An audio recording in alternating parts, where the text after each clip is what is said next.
Technical civil job series के इस video में आप सभी का स्वागत है। Madhya Pradesh building development corporation limited की तरफ से कुछ पोस्ट के ऊपर रिक्रूटमेंट किए जा रहे हैं। आज के इस वीडियो के अंदर हम इन्हीं रिक्रूटमेंट्स की बात करेंगे, इसलिए हमारे साथ इस वीडियो में आखिर तक बने रहिएगा। आप देख सकते हो आपके सामने इनका ऑफिशियल एडवर्टीजमेंट ओपन है। इसकी लिंक आपको इस वीडियो के नीचे कमेंट बॉक्स में मिल जाएगी, वहां से आप इसकी पीडीएफ फाइल को डाउनलोड कर सकते हो या फिर आप इनकी वेबसाइट जो कि www.mpbdc.gov.in पर जाकर भी इसको डाउनलोड कर सकते हो।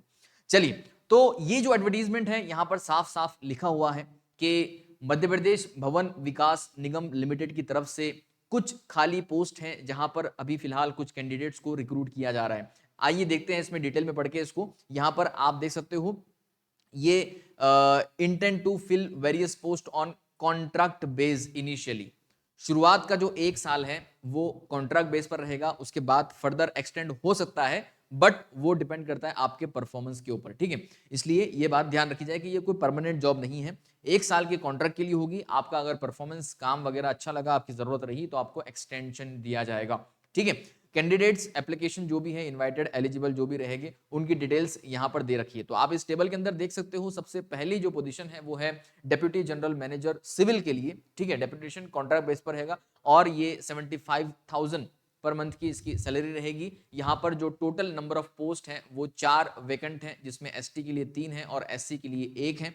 यहाँ पर जो रिमार्क है क्वालिफिकेशन को लेकर, एक्सपीरियंस को लेकर, वो भी दिए गए हैं कि बीई या बीटेक इन सिविल इंजीनियरिंग होना चाहिए, मिनिमम 15 साल का एक्सपीरियंस होना चाहिए, specially in field of building और सिमिलर प्रोजेक्ट।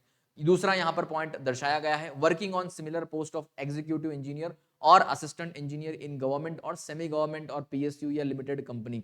तो ये 2 पॉइंट ही है, मुझे लगता है आपको क्लियर हो चुके होंगे, ये आपको ध्यान रखनी होगी। ठीक है, दूसरी यहां पर पोजीशन है वो है assistant general manager civil. Again ठीक है, पहला भी सिविल था, दूसरा भी सिविल है। यहां पर जो इस पोस्ट के लिए आपको सैलरी दी जाएगी वो 50,000 पर मंथ प्लस सीपीआई रहेगी। यहां टोटल नंबर ऑफ सीट्स आप देख सकते हो वैकेंट है 10 सीट्स हैं, जिसमें अनरिजर्व यानी जनरल के लिए 2 है, ओबीसी के लिए 2 है, एसटी के लिए 3 है, ईडब्ल्यूएस के लिए 2 है और एससी के लिए 1 है। तो कुल मिला के ये 10 सीट्स यहां पर वैकेंट है जिसके ऊपर रिक्रूटमेंट किए जाने हैं। उसके बाद यहां पर इसके रिमार्क के अंदर लिखा गया है क्वालिफिकेशन और एक्सपीरियंस को लेकर कि बीई बीटेक सिविल इंजीनियरिंग की डिग्री आपके पास होनी चाहिए from AICTE approved institute. Okay, और दूसरा पॉइंट यहां पर बताया गया currently working on a similar post of assistant engineer in any limited company और सब इंजीनियर इन गवर्नमेंट और सेमी गवर्नमेंट और पीएसयूज। उसके बाद तीसरा पॉइंट यहां बताया गया है कि मिनिमम 5 साल का experience specially in field of building project. उसके बाद आपको बताया गया है preference will be given to the candidates working in government, semi-government, PSUs with minimum 5 years on contractual basis। यानी कि ये 4 पॉइंट है, मुझे लगता है कि ये आपको क्लियर हो गए होंगे। चारों 4 पॉइंट समझना आसान है और इसको ध्यान रखना भी आसान है। ठीक है, तो ये 4 पॉइंट हमने देख लिए दूसरी पोजीशन के लिए। अब बात करते हैं तीसरी पोजीशन जो कि हमारे पास असिस्टेंट जनरल मैनेजर डिजाइन को लेकर। यहां पर इनका जो ये भी कॉन्ट्रैक्ट बेस पर ही रहेगा, 50,000 पर मंथ प्लस सीपीआई आपकी सैलरी रहेगी। एक ही सीट वैकेंट है, वो भी ओबीसी के लिए। और यहां पर कुछ क्वालिफिकेशन और एक्सपीरियंस को लेकर रिमार्क दिए गए हैं कि आपके पास बीई बीटेक इन डिजाइन होना चाहिए, मिनिमम 5 साल का एक्सपीरियंस होना चाहिए बिल्डिंग स्ट्रक्चर डिजाइनिंग में और एमई स्ट्रक्चर, ये आपको ध्यान देना चाहिए। ठीक है, उसके बाद दूसरा पॉइंट यहां बताया गया है कि currently working on the similar post of assistant engineer in limited company और सब इंजीनियर इन गवर्नमेंट और सेमी गवर्नमेंट और पीएसयूज। तीसरा पॉइंट आपको बताया गया है कि preferences will be given to the candidate working in government, semi government और PSUs with minimum 5 years in contractual basis.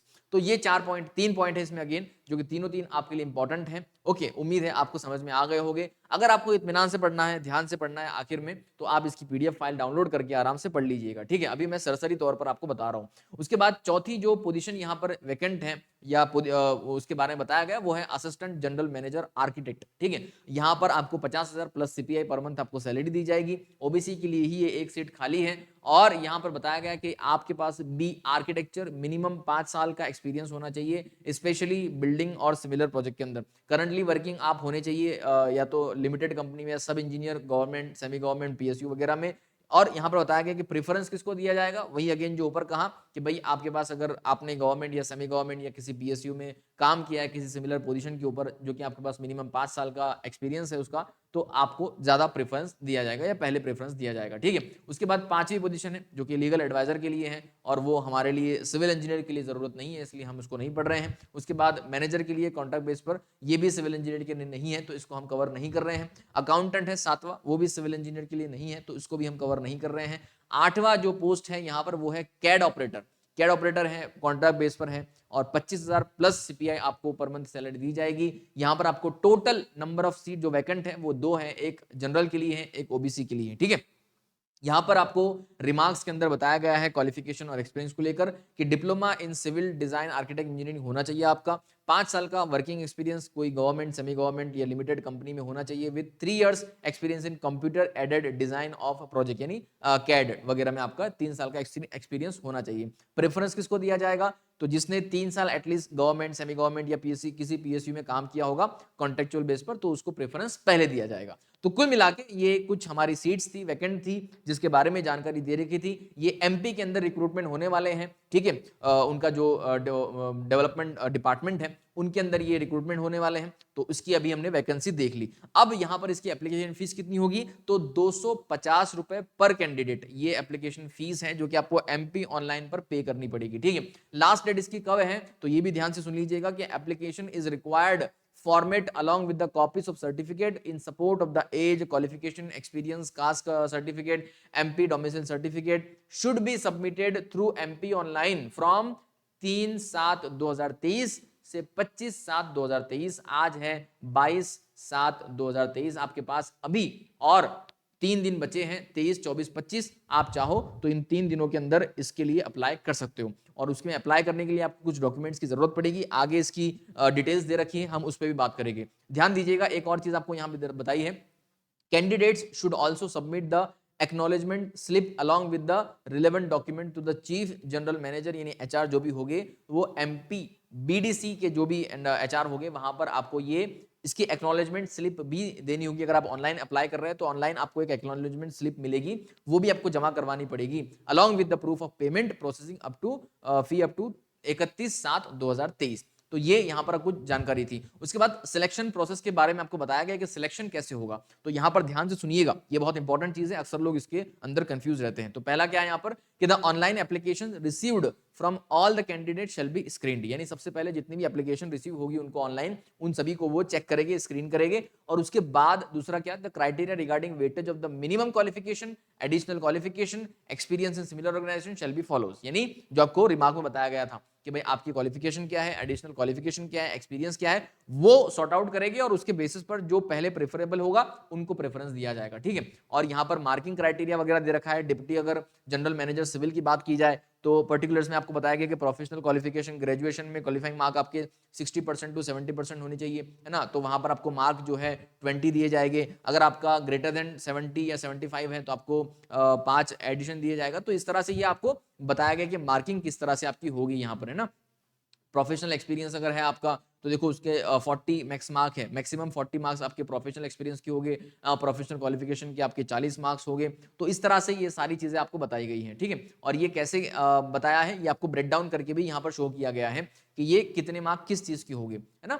चलिए, उसके अलावा यहाँ पर आपको आगे असिस्टेंट मैनेजर, ये जो जनरल मैनेजर है सिविल के लिए, वहां पर भी बताया गया कि प्रोफेशनल क्वालिफिकेशन के 35 मार्क होंगे, प्रोफेशनल एक्सपीरियंस के आपके 45 मार्क होंगे। ओके, इस तरह से ये 80 मार्क का होगा पूरा। उसके अलावा यहाँ पर आपको आगे बताया गया कि भाई ये जो जनरल मैनेजर डिजाइन के अंदर होंगे उनके लिए भी आपको बताया गया कि 35 मार्क होंगे। अगर आप यहाँ पर आप देख सकते हो ग्रेजुएशन बिटवीन 60 टू 70% मार्क है, अब अनरिजर्व या ओबीसी है तो आपको 15 मार्क्स आपको मैक्सिमम मिलेगी इसकी। अगर आपके 70 या 75 से ज्यादा है तो आपको 5 मार्क्स मिलेंगे। इस तरह से आपको ये सारा डिटेल्स यहाँ पर ब्रेक डाउन करके बताया गया ताकि आपको समझने में आसानी हो। उम्मीद है आपको समझ में आ रही होगी चीजें, ठीक है। अगर आपको आराम से शांति से समझना है इसको तो इस पीडीएफ को डाउनलोड करके समझ लीजिएगा एक बार। ओके, ये आगे आर्किटेक्चर के लिए बताया गया है, इसका ब्रेक डाउन है पूरा। उसके अलावा यहाँ पर कैड के लिए भी बताया गया होगा आपको आखिर में, वो भी देख लेते हैं। ये रहा कैड के लिए, तो आप यहाँ पर भी इसका जो पूरा मार्किंग का ब्रेक डाउन है वो आपको यहाँ पर बता दिया गया है, ठीक है।